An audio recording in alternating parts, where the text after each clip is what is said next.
আসসালামু আলাইকুম। আমি মোহাম্মদ আমিনুল ইসলাম। এখন আপনাদের সাথে ভিডিওতে যে বিষয় নিয়ে আলোচনা করব সেই বিষয়টি হলো গবাদি পশুর টিটনিস রোগ। এই ভিডিওতে গবাদি পশুর টিটনাস রোগের বিস্তারিত আলোচনা করা হবে। আমার এই ভিডিওটি যদি আপনাদের একটু ভালো লেগে থাকে তাহলে প্লিজ লাইক, শেয়ার, কমেন্ট এবং সাবস্ক্রাইব করবেন। আপনাদের কোনো বিষয়ে যদি প্রশ্ন থাকে তাহলে আমাকে কমেন্ট করবেন।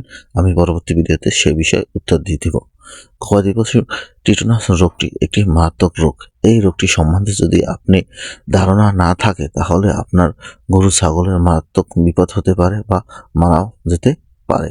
টিটনাস রোগের বেশিরভাগ প্রাথমিক অবস্থায় ধরা পড়লে ভ্যাকসিন করলে ভালো হয়ে যায়, কিন্তু আপনি যদি না বুঝে উঠতে পারেন বা লক্ষণগুলো না যদি বুঝেন তাহলে আপনার ছাগল বা গরুর মারাত্মক সমস্যা হতে পারে।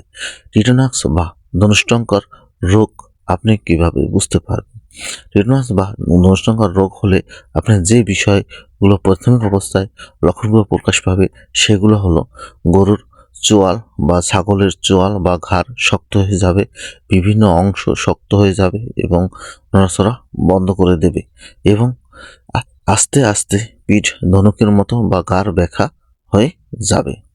এই ধনুষ্টঙ্কার বা টিটনাস রোগ যদি হয়ে থাকে তাহলে আপনারা গরু ছাগল বাঁচানো সম্ভব না, আস্তে আস্তে মারা যায়। কিন্তু টিটনাস প্রাথমিক অবস্থায় ধরা পড়লে তাহলে আপনি ভ্যাকসিন করলে ভালো থাকে।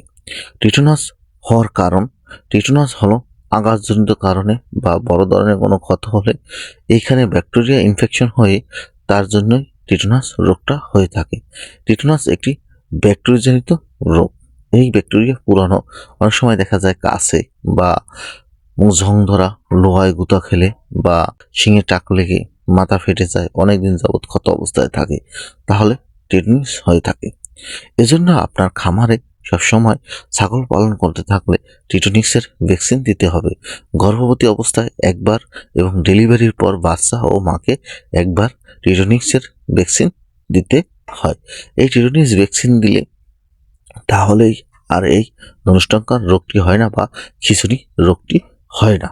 মাংসপেশি অনেক সময় খিঁচতে থাকে, এই সময় প্রাথমিক অবস্থায় হলো ধনুষ্টঙ্কারের লক্ষণ। এই খিঁচুনি বা বেঁকা হয়ে যাওয়া বা শক্ত হয়ে যাওয়া রোগের চিকিৎসাই হলো টিটনিস ভ্যাকসিন।